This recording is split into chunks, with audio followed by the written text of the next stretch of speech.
What's up, everyone? It's Stephanie, and welcome to a new episode of Scary Chat. Today, I will be reviewing the movie Us, written and directed by Jordan Peele and starring Lupita Nyong'o and Winston Duke. So, I will be reviewing this movie in the format of the good, the bad, and the spoilers. So, if you have not seen the movie, don't worry, I'll give you a heads up when I get into the spoilers so that you can tune out and move on to a new video.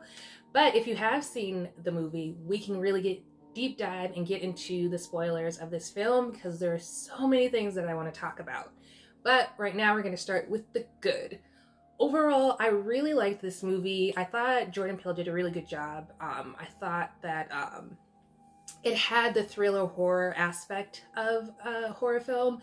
I felt like there was a lot of creepiness going on, like a creepy factor. I didn't get scared watching the film, but there were a few people around me in the theater. Side note, try your best to watch a film when it's coming out, like early matinee if you can, because you'll avoid screams and giggles and laughs when there don't need to be, and you can just really enjoy the film and not be distracted. But there was plenty of people scared in the movie theater. I was not one of them, but it was really creepy, and when I went home, I left with a creepy feeling, and it stayed with me all weekend. So I thought that he did a good job with the creepiness factor. I love that it was a Black family in a horror film. We never get to see that. Usually in horror films, there's like one Black lead, if any, and this time it was a whole freaking family. So it was great. And you know that when there's Black leads in horror films, they usually get killed off first, but you can't really do that with a Black lead, with a Black family leading the film. So I thought it was great. It's so nice to see Jordan Peele really incorporating like Black characters, and it's just nice that we're not the token Black characters and we're not being killed off first. So I really love that. Another good was Lupita Nyong'o's acting. She did an amazing job with the two characters, Adelaide and Red. I think she did phenomenal. Her acting was so good. It was so great to see her as a lead and not a supporting actress. And I think she just really dominated this role.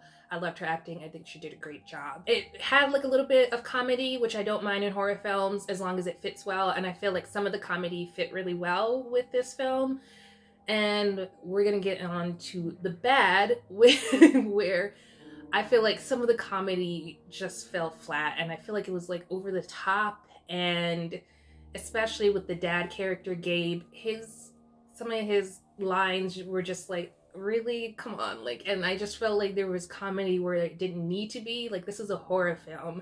If anything, I want to be more creeped out. I want to be more scared, and even though I wasn't scared at all, the creepiness factor was good. I wanted more of that than comedy. So I hope that in the future, Jordan Peele can really focus more on the creepiness factor and the scare factor, because this is a horror. We came to be scared. So I want less comedy, more horror.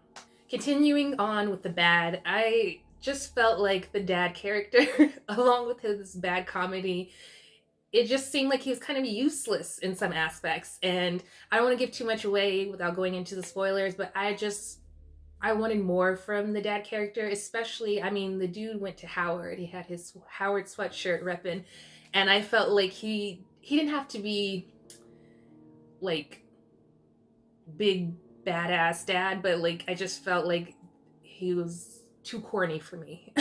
Like, way too corny. No. It just felt like a Black nerd with no swag, and you needed a little bit of swag, especially in horror films. Like, there's got to be some swag. There's got to be like some badassness, and yeah, we'll get more to it in spoilers. A major bad aspect were the plot holes. There were some plot holes that I was just like, what was going on? Like, what was he thinking? There was like dialogue that was not explained, like towards the end of the film, that I was just like, but now nothing makes sense because of this dialogue. And I was left really confused after the film. Although I liked it, I was left really confused with a lot of parts. And yeah, there needed to be explanation, or I just don't understand like some of the plot holes in some of the unexplained dialogue, and it just left me like with more questions. And it's good to have like questions at the end of a film, like maybe some things like you can like leave up into interpretation, but this stuff I felt like, no, you need to explain this because it doesn't make sense now. Some of the movie just did not make sense with some of the dialogue that was going on and some of the plot holes. All right, so now it's time for the spoilers. Spoiler alert, spoilers. If you haven't seen this movie, click off, come back after you've seen it. For the rest of us, let's get into it. So I really loved how this movie started. It was like really creepy. It's like this family, young Adelaide on the boardwalk with the amusement park stuff going on. And when she wanders off and goes into the House of Mirrors and stuff, it's really creepy. And you're like, what's going on? And then when she finds her tethered self and turns around and cuts, we're left with thinking, I mean, unless you guessed right off the bat, but we're left with thinking that she just had this traumatic event and she's back with her family and she's just trying to process it. But later on, we find out that the tethered version took her place. So it just changes your whole perspective once you watch the film. But we get a better understanding now of like, the new Adelaide is the tethered version, and we see her, her and her family go to their summer home, and they haven't been in a long time since her mother passed away. And they're having like a good family time, they're eating, but we see that Adelaide is eating like fruit, she's drinking water, she's her healthiest, and her whole family is eating the fast food.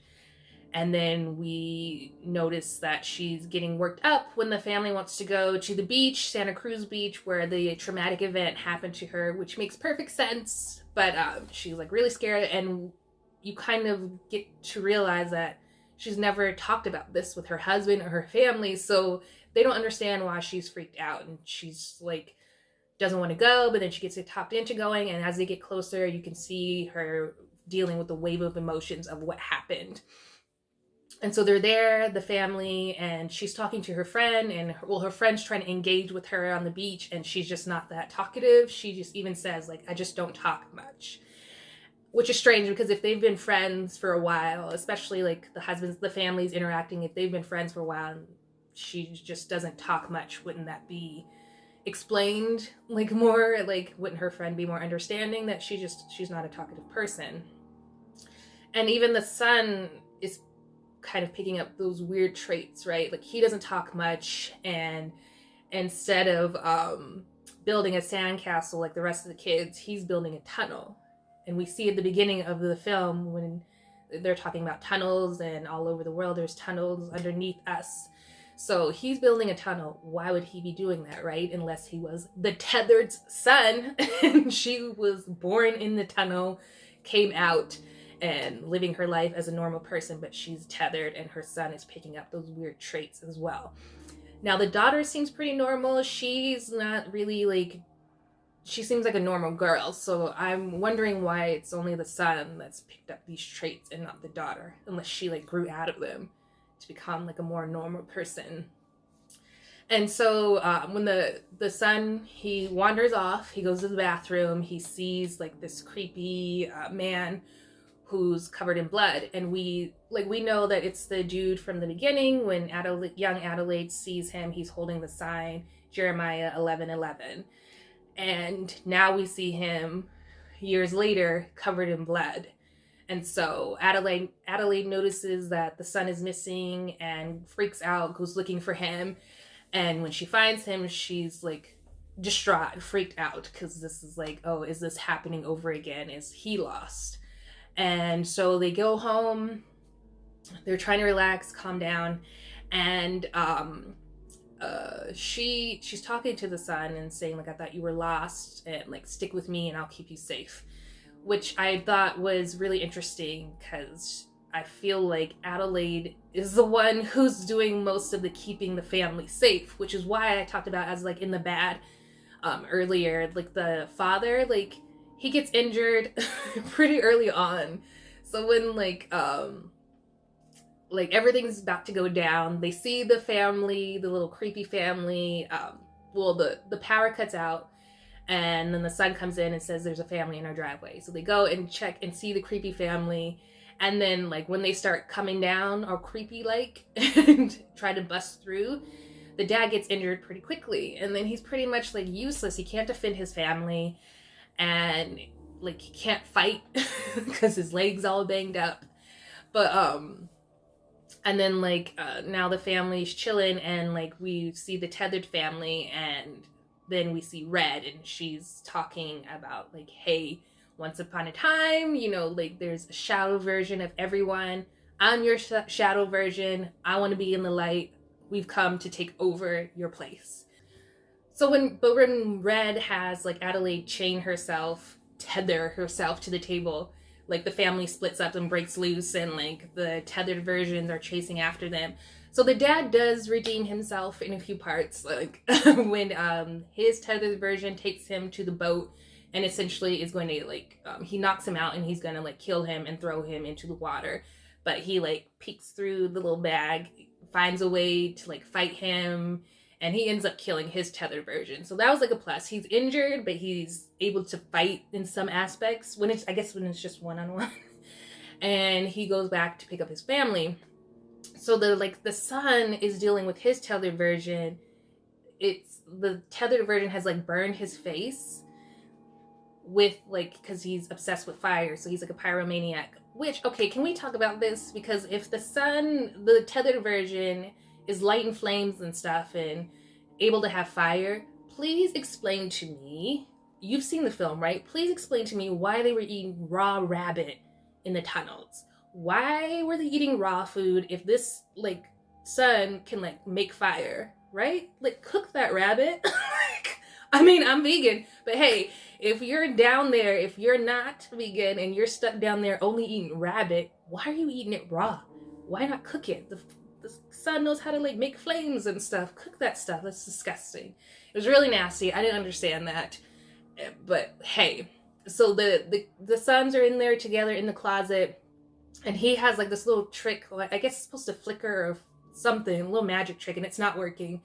And so they're going back and forth, and the real son has like a mask, and once he sees the tethered version's scary face, he puts his mask down. He doesn't want to see it. So then the tethered version puts his mask down. So like, okay, we're good.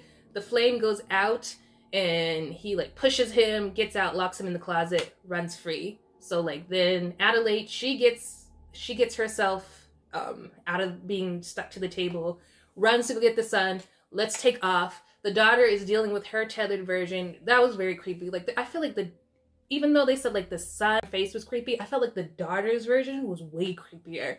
She's just like smiling the whole time. Like, like even when she gets injured, it's like, my arm's broken, I'm smiling. It was really creepy. I felt like she was way creepier than the son.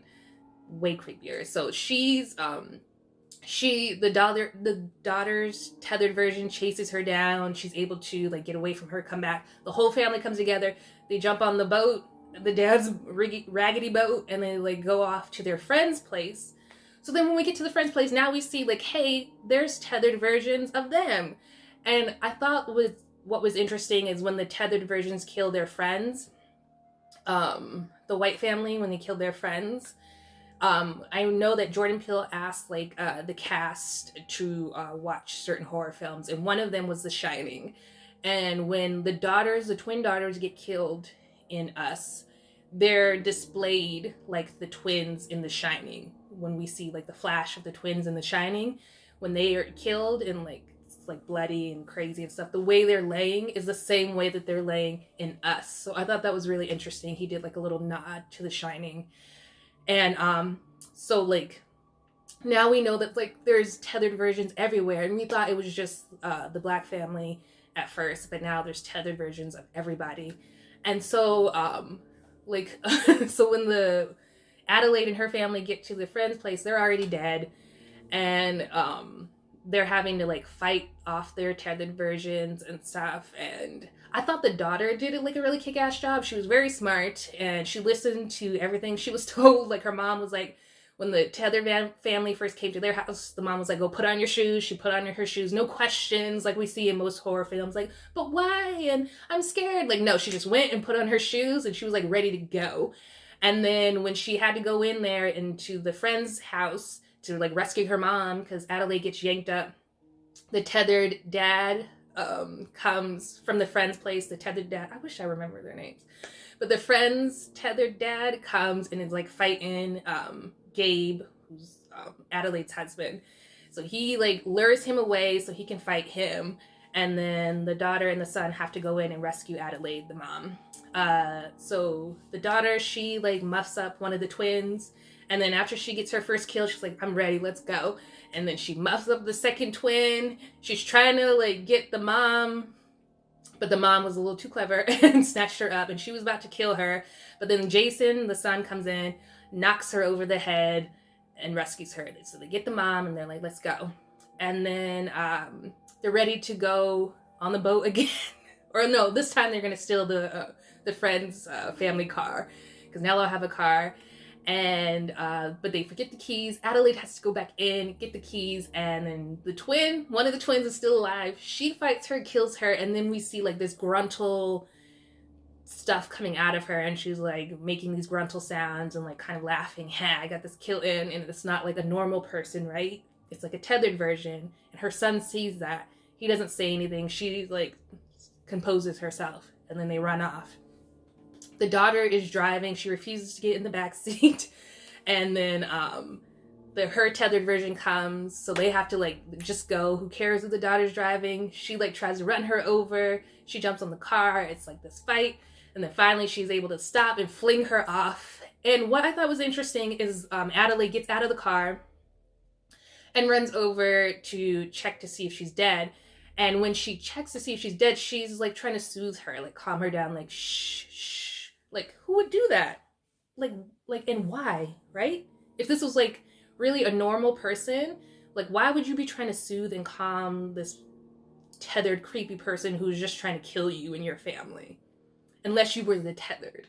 So there's so many things that you're like, okay, now I see why she was doing this and doing this, but like, still like with the raw rabbit and stuff, and like the gruntle sounds, like, okay, it's starting to make sense, but some of the stuff is not making sense. And like, she's trying to kill these people who are trying to kill her family, right? But then she's also soothing them and trying to calm them. It's weird. So then they get back in the car and they're driving off. They run into Jason's version, the son's version, and he is basically trying to, so Adelaide gets out of the car again. See, she's like saving the day, and the dad's chilling like with his injured self. Only like one kill at a time, but I feel like the mom is like stepping up and trying to save the day. They run into the son's version, his tethered version, and she's going to go kill him. But then Jason, like the son, he's like, no, this is a trap, get out of the car. And we realize that the tethered version has done something to the car, and he's about to, with his little matches, because he's a pyromaniac, blow up the car. So they all get out. And Jason was really smart, which is why I'm wondering like how he picked up the traits of his tethered version mom and the daughter didn't, because he knows that he can control his tethered version. None of the other versions have been able to do that, only Jason. So when Jason, when he sees like the tethered version is like smiling at him, and Jason like slowly backs up, and then his tethered version is doing the same, and he essentially walks himself into a fire and burns up. But Adelaide is like, no, don't do it. Like, she's trying to stop this tethered version after she was going to get out and kill him, right? But she's trying to stop him now. So why, like, we know, okay, she's like, we really know that she's the tethered. And she's trying to protect her family. But then why is she also trying to protect these tethered versions, right? Because these are not her children.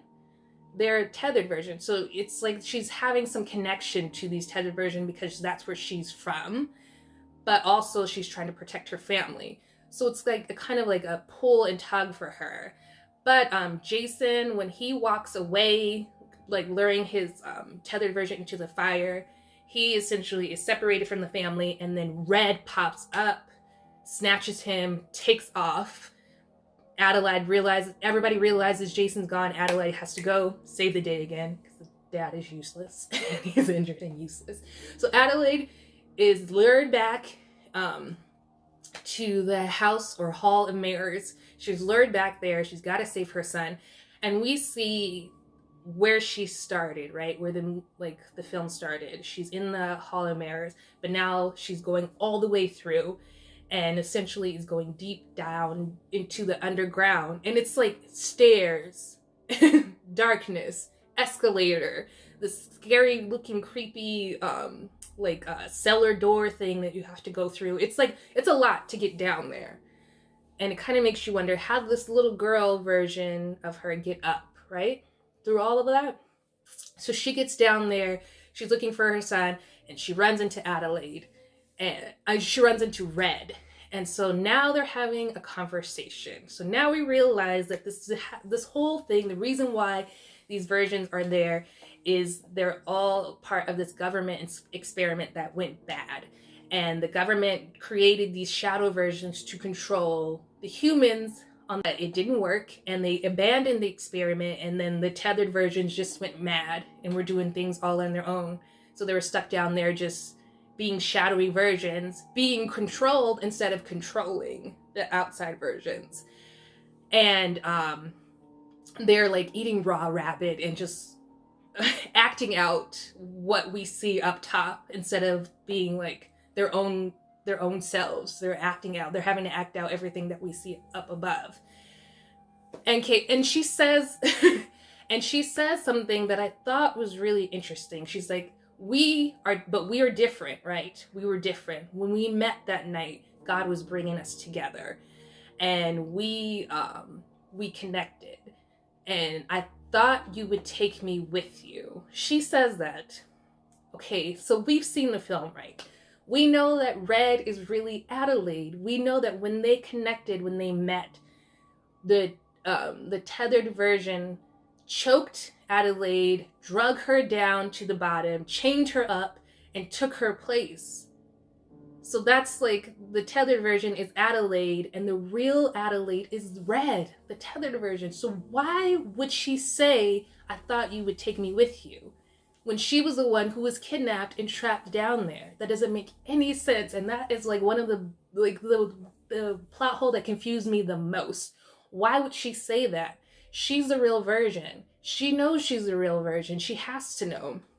Or else why plot this revenge? And it doesn't make any sense to me. Please somebody explain, because it doesn't make any sense to me why she would say that. That bugged me the most. Because we know you're really Adelaide. You had your life taken from you. So now all of the revenge and her coming up and trying to destroy her makes sense. But the fact that she said that, it doesn't make any sense to me. None. So she's talking about, so she's stuck down there. She devised this plan to uprise and really get the tethered versions on point and get them some structure, and we're gonna go up and take over. So we're gonna go to what mall they had down there. Did they have a mall? How did they get this shopping done? Because they all have these red suits that magically was enough for everyone down there. And these are copy versions of everyone in the world up top. Well, everyone in the US up top. So that's millions, billions, right? How did they all get this red suit? How did they all get this Michael Jackson glove? How did they all get these gold, silver, scissors? How did they all get that? How? When she was devising this plan, did she go up top and do some shopping? Because I don't understand. It doesn't make any sense. And if she, and then how were they not able to get out at all? Please, this doesn't make any sense to me. How was the little girl version of the tethered version, how was the tethered version of Adelaide able to get out and nobody else was able to get out? It does not make any sense to me. And why would they wait 20 years later to uprise? Did it really take 20 years for her to train all of them? That doesn't make any sense to me. It just doesn't. There's so many plot holes, so many stuff that needs to be answered. It just doesn't.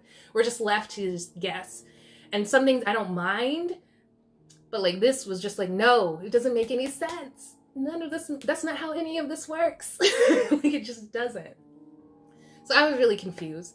But what the creepiest part to me is when she was like, okay, let's dance. And she's like, the creepy I Got Five on It remix song comes on, and she's like dancing through the tables to get to Adelaide. That was creepy. That was really creepy. That was the creepiest part. I love that part. And she was like, shoot, shoot, shoot, shoot, and then got like super close, and they were fighting. But like, what also aggravated me is like, okay, this is your time for revenge. Like, I'm rooting for Red now. After having seen this, like in the movie, I was like, Adelaide, defend yourself. But I'm rooting for Red. There were so many times where she could have just killed her and gotten it over with. Get your life back. This woman took your life from you, and you have every right to be pissed. Kill her, but she didn't. And it was like fighting and chasing, and then at the end, the tethered Adelaide won. It killed Red. I felt bad for her. I really did. Not during like the movie because I didn't know yet, but like I felt bad for her. So then she realizes that Jason's still alive, which is interesting because then why didn't Red kill Jason? Like, she had no ties to him. And it's really interesting. I think like the Adelaides are protecting like their families, but they're also like not going out of their way to try to kill the other versions of their families, right? They've done no real effort to try to kill them, like the children or even the husbands. Like they left the husbands to fight for themselves and the children to fight for themselves, but they haven't gone out of their way to try to kill the children, which is really interesting. Maybe because they're so connected, they don't want to harm their children, each other's children. But Jason's still alive, and after Adelaide has killed Red, and she makes more gruntle noises and is like cheerfully, viciously happy that Red is finally dead. Jason has witnessed all of that, but he's like trapped in a locker. He hasn't seen it, but he's heard all of it. And so when Adelaide goes to like take him out, he's scared of her. He's like, who is this person? Like, yeah, you're my mom, but you sound just like the creatures who've been coming after us and the tethered versions who've been trying to kill us. And she's trying to explain, no, it's me. Like, I'm still me. He's like, yeah, whatever. And so, but like the family reunites, they're driving off. And then we see Adelaide thinking back, and we realize, like, the big reveal that when the real Adelaide was little, the tethered version somehow was like, I'm gonna break out of here, goes to meet her, goes up all of that stuff, because we saw, right, it's like stairs, escalator, and it's like an escalator only going down. So how does she get up that? Like, I get that they're strong, these tethered versions are strong for some reason. Maybe the government experiment made them stronger, but like how? And so she gets up and she chokes the real Adelaide, chokes her, which is why I feel like her voice is off once we see her. Like, she's the only one who can talk, but her voice is off because she's been choked and then traumatized because she chokes her, drags her down, chains her to a bed, takes her shirt, leaves her, and then goes back up top and is now is now her. And her family is like, when she comes, now we realize when she came back, like, it didn't make any sense why she wasn't talking. Something was different, something was off, and because it was the tethered version who didn't know how to talk and had to assimilate and learn everything from scratch and how to be like a normal person. But she was like creepy the whole time, because we see like in the flashback she's like smiling throughout all of this process, throughout taking her life, throughout learning and stuff. She's like smiling, like creepy like. So she was creepy the whole time.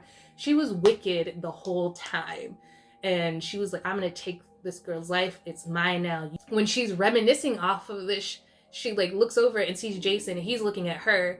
He puts his mask on after looking at her, and she essentially still has her mask on, right? Like, so he's like, something's off about this woman, but she's my mom, what am I gonna do? And she creeps him out now, like more than ever. He puts his mask on, and her mask has essentially always been on, because she was always like the tethered version, and she smiles. She's creepy. So now, like, when we look back over this, we know that like Red was like the victim. And I feel like when I know that wouldn't have helped the movie if she just came in red hot and just killed her, but she should have. She should have just came in once they like family walked in, bam, dead. I don't have to worry about her anymore. It's my time to be in the sun and whatever. But she didn't do that, and I feel like she should have, because like essentially this woman like destroyed your life and made you eat raw rabbit and choked you out, took your voice, and just destroyed you and took your place. And oh, and then like way when she like back when Adelaide is talking to her husband, and she's like, it's at night, and she's like, I feel like she's coming after me, like she's been chasing me this whole time, and she's getting closer. She says that she wasn't a reflection, she was real. Like, did you catch that? She's saying she was real, like, because Adelaide, the real Adelaide, was real, and she took her place. There were just so many things that I was like, yes, that's so good, but then there were so many things like that just didn't make sense. So there were some really good parts. I did enjoy it. I really liked it, but there were some parts that like just did not make sense. Like the whole part where I thought you were going to take me with you. It should have been like, you took my place. I thought, hey, maybe we were going to be friends, but you took my life and I should have killed you when I had the chance. That's what she should have said to her. But anyways, like, I really enjoyed it. I hope you did too. There were some parts that just needed to be fixed. I feel like I know he was trying to hide stuff for the big reveal, but it just didn't make sense with some of the dialogue and the raw rabbit and stuff. Like, if he could have just explained that better, I felt like this would have been a solid film. So I feel like out of 5 stars, I'd give it, can we do like halves? I'm going to do half. I'll give it like a 3.5. I felt like it was really good. I feel like it would have gotten to 4 if he had taken that line out, because it just did not make any sense and it threw stuff off for me. It just didn't go. So I'm going to give it a 3.5. You let me know what you think. Let me know what you thought about us.